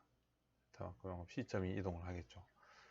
그러면 여기서 준 하중이고, 그러면 응력이라는 걸 따져보면 이 하중이고 이것을 면적으로 나누면 되겠죠. 여기 있는 이 단면적이 A가 되니까. 그래서 이제 이게 1번 케이스예요. 자, 그래서 두 번째 케이스는 뭘 볼 거냐 하면, 두 번째 케이스는 그러면 이 면적이 2A라고 생각을 해봅시다. 이 앞에 있던 이 면적이 두 개예요. A가 있고 A가 있어요. 여기에서 힘을 줬다라고 생각해 봅시다. 근데 여기에 두 개니까 2P를 줬다라고 생각합시다. 이게 두께가 두 배니까. 그랬을 때는 델타만큼 늘어나겠죠. 왜냐하면 이거를 이렇게 잘라볼 수 있으니까 이쪽에 P가 걸리고 이쪽에 P가 걸린다고 생각을 하면 델타만큼 늘어나겠죠. 그죠? 그러면 이때 응력값도 보면 2A분의 2P가 되겠죠. 2A분의 2P가 되니까 응력도 이렇게 쓸 수가 있겠죠. 그리고 자, 세 번째 경우를 생각을 해봅시다. 세 번째 경우는 단면적은 A인데 길이가 2L이라고 하는 것을 생각을 해봅시다. 그러면 여기에서 힘을 P를 줬다라고 하면, 여기서 힘을 P를 줬다라고 하면 얼마만큼 늘어날 거냐라는 거죠. 여기는 단면적이 A고 여기 힘을 P를 주면 늘어나는 양은 2델타만큼 늘어날 거예요. 왜냐하면 여기까지 L이고 여기까지 L이라고 하면 힘은 이렇게 자르더라도 힘이고 이렇게 자르더라도 P가 걸리겠죠. 이렇게 전체 자유물체도를 여기서 보면 여기서부터 여기까지 이렇게 다 보면 이 P하고 이쪽에 걸리는 P가 있을 거고, 이렇게 자유물체를 보더라도 이쪽이 없다고 생각하고, 예를 들어서 여기서 이제 이쪽이 없다라고 생각을 하고 이렇게만 자유물체도를 그리면 이쪽 방향도 P가 되겠죠. 그래서 이 양쪽 다 P가 되는 거예요. 실제로는.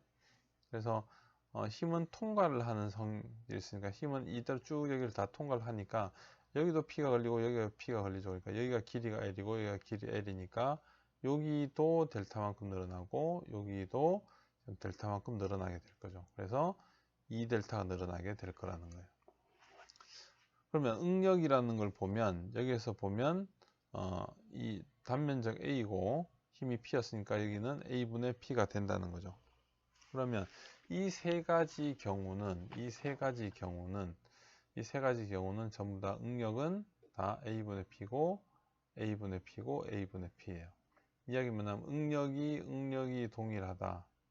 응력이 동일하다라고 하는 거는 지금 뭘 이야기하냐면 이 재료들이 힘을 받으면 이 안에 그냥 우리가 스트레스가 쌓이는 거예요. 누가 나를 누르면 내가 스트레스를 받잖아요. 그러니까 이게 받는 정도가 있는데 내가 이 덩치가 크거나 또는 이렇게 멘탈이 강한 사람들은 스트레스를 좀 많이 받더라도 그게 이제 남들이 느끼는 것보다는 적게 느낄 수가 있는 거예요. 그래서 만약에 이제 같은 그 정도를 같이 비교를 해서 내 스스로가 이제 스트레스 받는 정도를 느낀다라고 했을 때 그게 이제 실제로 여기서 재료역학에서 이야기하는 스트레스이기도 하거든요. 그래서 재료 자체에 얼마만큼 내부적으로 힘들이 단위 면적당 받고 있느냐, 단위 면적당 내가 얼마만큼 스트레스를 받느냐라고 하는 것이 이제 스트레스의 개념이에요.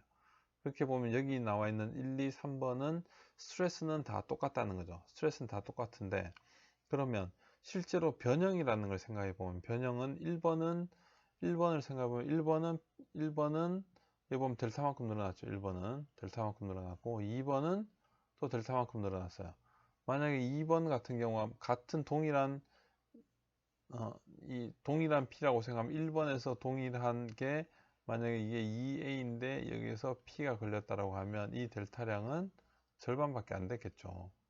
절반밖에 안 됐겠죠. 그죠? 그러면 지금 대신에 이 값은 뭐냐면 스트레스로 따지면 2A분의 P가 되니까 앞에 다른 거에 비해서 절반밖에 안 되죠. 그러니까 얘는 일단 좀 다르게 생각을 하고 나더라도 그럼 2번만 생각해 보면 어쨌든 2P가 2A에 걸리게 되면 1번하고 같은 상태라는 거예요. 우리가 볼 때는 이제 재료 자체가 받아들이는 이 스트레스 정도는 똑같은데 그래서 델타량도 델타만큼 늘어났어요. 변형 자체도 델타만큼 늘어난 거죠. 그럼 이제 3번의 케이스를 봅시다. 3번의 케이스를 보면 자 여기서 스트레스 똑같아요. 길이가 2배고 힘은 P를 받았지만 단면적이 A이기 때문에 이 재료가 받아들이는 정도는 똑같은 거예요. 동일하게 스트레스가 똑같다는 거죠. A분의 P로 똑같은데 근데 델타량은 2배가 된 거죠. 2배가 된 거죠. 그럼 재료는 같은 형태의 같은 정도를 받고 있는데 앞에는 변형량이 델타고 여기만 2델타라는 거죠. 그렇게 보면 이거는 이 변형이라고 하는 것도 어떻게 보면 재료의 치수라고 하는데 재료 형상의 치수의 길이에 영향을 받고 있다는 거죠. 그죠? 그래서 이것도 동일하게 똑같이 만들어 줘야 될 필요가 있다라고 생각을 하는 거죠. 앞에 스트레스처럼 응력이라고 하는 단위 면적당으로 힘을 나누면서 결과적으로는 이제 스트레스만 비교하면 되는 거지 이 단면 형상이 어떻게 생겼다 뭐 단면적이 얼마다 이런 이야기를 더 이상 안 해도 되는 상황이 되는 거거든요. 이렇게 보면 여기에서도 보면 똑같이 보면 길이를 그러면 지금 이 늘어날 때 이 델타량에 가장 영향이 있었던 건 뭐냐면 1, 2, 3번을 보면 이 초기 길이가 영향을 주고 있던 거예요. 응력이라고 하는 건 초기 단면적이 영향을 주고 있었네 라고 보는 거고 그러면 변형량에 대해서는 그럼 이 초기 길이가 영향을 주는구나 라고 아는 거죠. 이 세 번째 케이스를 보면 알겠죠. 당연히 이 원래 L이고 L이니까 이 델타와 이 델타에서 이 델타가 되는구나 라고 보는 거니까 그래서 변형률 자체도 이 원래 초기 길이를 나눠 보자 라고 이야기를 한 거예요. 그래서 변형량에 여기 보면 변형량을 이제 초기 길이로 나누어 본 거예요. 초기 길이로 나누어 보면 L분의 델타인 거고 얘도 L분의 델타고 얘는 2L분의 2델타가 돼서 결과적으로는 같은 상황이 된 거죠. 위에도 같고 밑에도 다 같은 상황이 된 거죠. 그래서 어쨌든 재료 자체가 힘을 받아서 내 스스로 내부적으로 저항이나 느끼는 정도가 똑같으면 그거에 대한 값은 우리가 같은 값이 되어야 된다는 거예요. 그래서 이 응력이라는 것과 변형률이라는 것을 가지고 오게 되는 거죠. 그래서 네.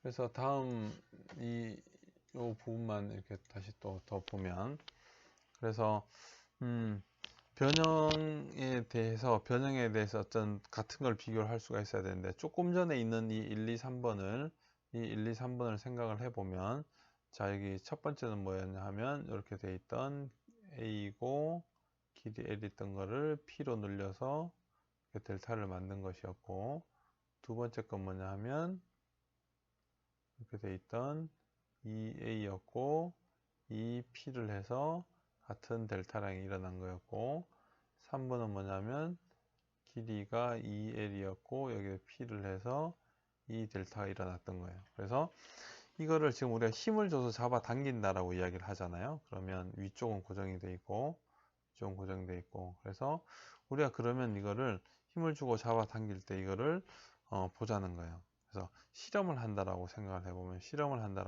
해보면 여기에 이렇게 딱 고정이 돼 있고, 여기에서 P로 잡아 당긴다라고 하면 처음에 이제 델타량이 0일 때, 뭐일 때? P가 0일 때 0이었겠죠. 그래서 하중을 쭉 올리게 되면 델타량이 그거에 따라서 선형적으로 이렇게 쭉 늘어나요.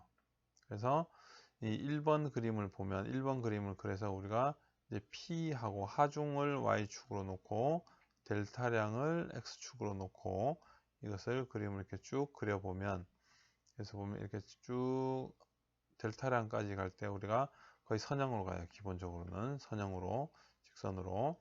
그래서 델타량까지 갔을 때 여기가 이제 P라고 봅시다. 여기가 P라고 보면 델타량까지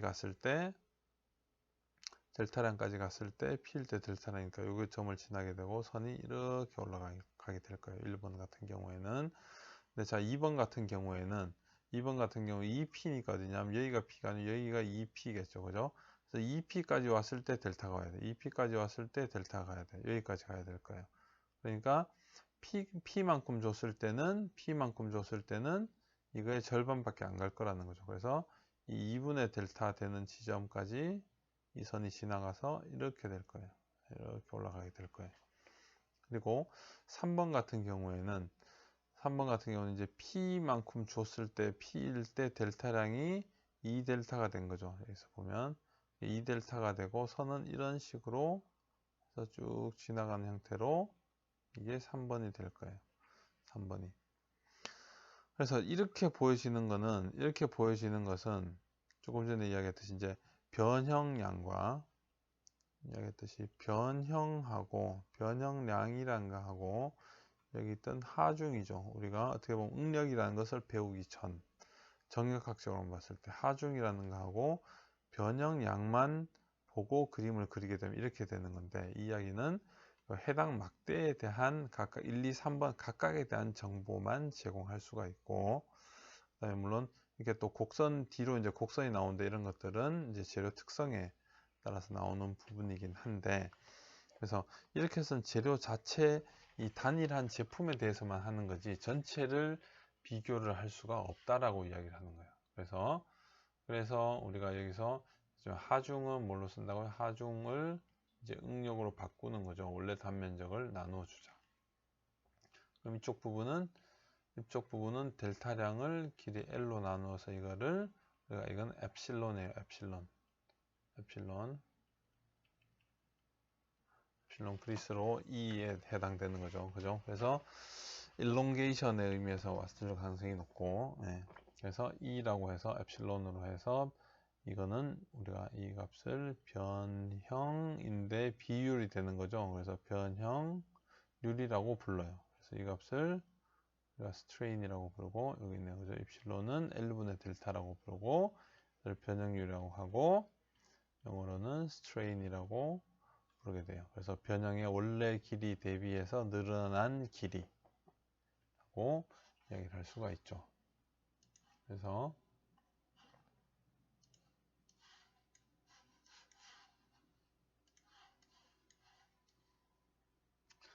그래서 위에 보이던 거를 위에 이렇게 보이던 선도를 여기서 보면 좀 전에 보면 아까 이야기는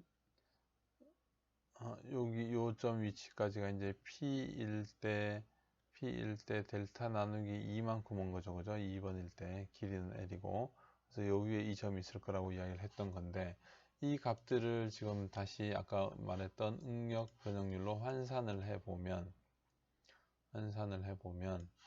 이제 이렇게 쓰여질 수 있다는 거죠. 그래서 자, 아까 했던 응력하고 변형률로 나타내게 되면 아까 위에 있던 그 선도 자체가 어떻게 바뀌냐면 이렇게 돼버려. 하나, 1, 2, 3번이 모두 다 이게 같은 선도가 되는 거예요. 1, 2, 3번이. 1, 2, 3번이. 그래서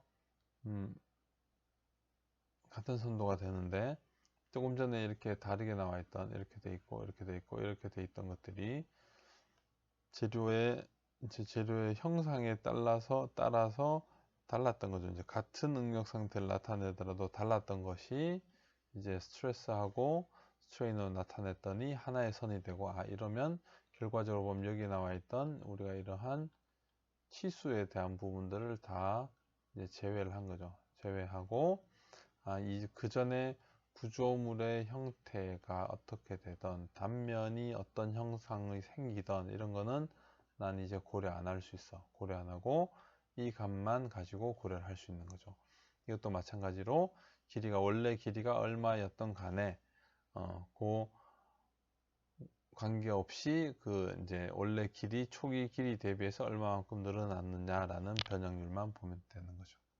그렇게 이제 바뀌어진 거죠. 그래서 이게 스트레스고 이게 스트레인이고, 그래서 같은 정도의 응력을 받은 스트레스를 받는 것들은 같은 상태로 그림을 그려줄 수가 있다 라고 하고, 이제 이 선을 이제 스트레스 스트레인 다이어그램 또는 스트레스 스트레인 커브라고 부르고, 이런 부분들은 때로는 이제 구성 방정식이라고도 부르기도 해요. 그래서 constitutive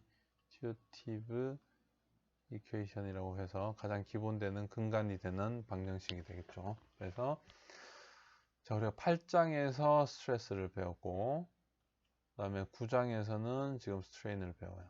그리고 이 두 관계가 이렇게 나타날 거라고 지금 이야기를 해요. 그래서 특징적으로 여기 나누어서 이야기를 할 수가 있는데, 이 부분은 좀 뒤에 또 이야기를 하게 될 거고, 시그마 A분의 P 했고, 그래서 이 부분을 약간의 미분식처럼 이렇게 쓰려고 하면, 미분식처럼 쓰면, 그래서 요 이야기보다는 시작을 했으니까 하도록 하죠. 그래서 여기서 보면 이 전체 길이 중에서 이런 전체 중에서 여기는 Q점이라고 생각을 하면 Q점까지의 거리가 X고, 여기서부터 여기까지가 이제 델타 X라고 했을 때, 델타 X라고 하면 처음 이제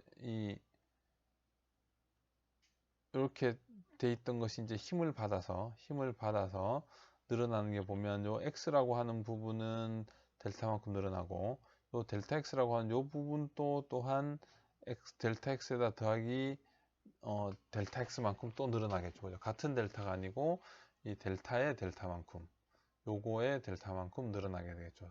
조금 이거보다 훨씬 더 작은 이런 델타량만큼 늘어나게 될 거예요. 그렇게 되면 우리가 응력의 개념에서처럼 응력에서는 여기에 있던 델타 A 면적이 델타 A분의 델타 F라고 해서 아주 여기 작은 면적에서 걸리던 요 힘을 전체적으로 A 면적을 무한으로 극한으로 보내버리고 나면 이런 미분 방정식이 됐는데, 그러면 변형률이라고 하는 걸 보면 원래 길이가 여기 보면 원래 길이가 델타 X였고 이제 증분량은 이 델타 X가 얼마만큼 늘어나면 요 델타의 델타만큼 늘어난 거죠. 그래서 여기 요 부분을 보면 요거 이제 델타의 델타만큼 늘어났다고 생각. X는 델타만큼, 델타 X니까 델타의 델타 X만큼, 델타 X는 델타의 델타만큼 늘어났다고 하면 원래 길이는 델타 X고 여기서 증분량 늘어난 양은 요거니까 이렇게 될 수가 있고, 얘도 이거를 아주 무한히 작게 가져가면 어떤 지점 Q점에서의 변형률이라고 우리가 보면 dx분의 d 델타로 쓸 수가 있다라는 것이에요. 그래서 이것은 나중에 이제 진 변형률하고 이런 걸 좀 다룰 때 조금 더 하기로 하고, 일단 여기에서는 자 변형률 했으니까 여기까지 하도록 하겠습니다. 그래서 자 변형률을 했으면 이제 변형률의 단위가 있겠죠. 우리가 응력도 단위가 있을 거예요. 그죠? 응력도 단위가 있었는데 응력의 시그마는 이제 A분의 F였고, 그래서 이게 밀리미터의 제곱분의 뉴턴, 그래서 우리가 메가파스칼이 재료역학에서는 약간 기본이라 그랬죠. 미터 제곱 쓰는 것보다. 그럼 변형률은 엡실론은 델타 나누기 L이었으니까 이거는 미터 나누기 미터 또는 밀리미터 나누기 밀리미터가 되겠죠. 그 다음에 잉글리시 단위를 하면 인치 퍼 인치로 되는데, 결과적으로는 이 무차원량이 되는 거예요. 단위는 없어요. 단위는 없는데 굳이 표현을 해주기는 해요. 그래서 이게 이렇게 돼버리면 이게 변형률이 아닌지 모르니까 어디에서 이 계산이 나온 것을 보여주기 위해서 쓰기도 하죠. 그래서 첫 번째 예를 들면 길이가 0.6m이고 일정 단면을 가질 때 하중에 의해서 델타량이 150 곱하기 10의 마이너스 6승미터가 생겼다라고 하면 변형률은 L분의 델타가 되고, 원래 길이 0.6이고 그만큼 생겼으니까 150 곱하기 10의 마이너스 6승미터를 하면 나눠보면 250 곱하기 10의 마이너스 6승의 미터 퍼 미터, 이렇게 같이 표시를 해주면 변형률이라는 것을 확실히 알겠죠. 그리고 때로는 이제 없어도 되긴 해요. 그래서 이 마이너스 6승이라고 하는 부분이 보통 마이크로가 되니까 그냥 이렇게 이 부분을 그대로 250 마이크로로 쓰기도 해요. 그냥 그대로 위쪽 여기도 이제 이게 이제 마이크로미터가 되는 거죠. 그래서 뭐 이런 부분들은 결과적으로는 무차원량이니까 이거는 변형률은 SI 단위로 쓰거나 이제 미국 상용 단위로 쓰거나 동일한 값을 얻을 수가 있겠죠. 그래서 이번 주는 여기까지 하기로 하고 다음에 다시 구장에 대해서 좀 더 설명을 가도록 하겠습니다.